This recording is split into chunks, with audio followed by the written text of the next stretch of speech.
বাংলাদেশ বিমান বাহিনীর 54তম এন্ট্রি বিমান সেনার যে নিয়োগটি শুরু হয়েছে, সেই নিয়োগটির পরীক্ষা কিন্তু অলরেডি চলমান রয়েছে। পরবর্তী পরীক্ষা কিন্তু 28 সেপ্টেম্বর 2025 সালে হবে। সো এর ভিতরে একটা রিপোর্ট এসেছে যে 10 লাখ টাকার নাকি প্রশ্ন ফাঁস হয়ে গিয়েছে বিমান সেনার। এটা সত্যতা কতটুকু আমরা আজকে দেখব। গতকাল একটা রিপোর্ট অনুযায়ী এটিএন বাংলা একটা রিপোর্ট করেছে, সেখানে লেখা আছে যে 10 লাখ টাকা সরকারি চাকরির প্রশ্ন ফাঁস, সাথে উত্তর ফ্রি। এখানে কিন্তু অনেকটা ডিপার্টমেন্ট সহ বাংলাদেশ বিমান বাহিনীর নাম করা হয়েছে। সো আসলে এখানে এটা সত্যটা কতটুকু, এটা আপনারা অবশ্যই দেখতে পাচ্ছেন যে আসলে যেহেতু নিউজ হয়ে গিয়েছে, তা অবশ্যই এখানে কিছু একটা হয়েছে। সো এখানে ভয় পাওয়ার কোনো কারণ নেই, কেননা বাংলাদেশ বিমান বাহিনীর প্রশ্ন আউট হওয়ার সাথে সাথে কিন্তু ওনারা পরিবর্তন করে ফেলে।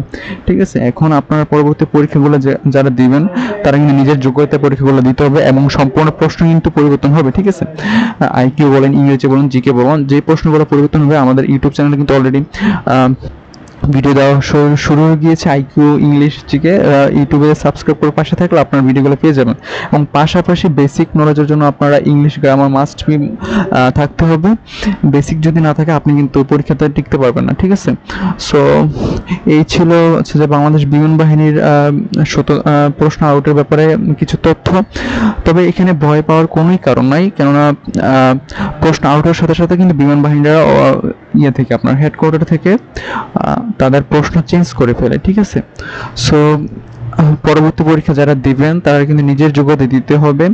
আইকিউ জিকে ইংরেজি ফিজিক্স এগুলো কিন্তু একদমই নিজের যোগ্যতায় উত্তীর্ণ হতে হবে। আপনাদের এখনো সময় আছে, যারা হচ্ছে যে ইংরেজিতে বেসিকে দুর্বল, বাংলা বেসিকে দুর্বল এবং ইতিহাস বিষয়ে যারা বেসিকে দুর্বল, তারা হচ্ছে যে বেসিকগুলো স্ট্রং করে পরীক্ষাগুলো দিতে পারেন। কেননা বাংলাদেশ বিমান বাহিনীতে যারা পরীক্ষা দেয়, রিটেনে যদি আপনার হচ্ছে যে জেলা পর্যায়ে প্রথম পর্যায়ে থাকে, ঠিক আছে, তার কিন্তু চাকরি পাওয়ার সম্ভাবনা 100% হয়ে যায়। ঠিক আছে, আর মেডিকেলে এতটা বাদ যায় না যদি রিটেন তার ভালো হয়। সো বিষয়টা বুঝতে পেরেছেন রিটেন কতটা গুরুত্বপূর্ণ।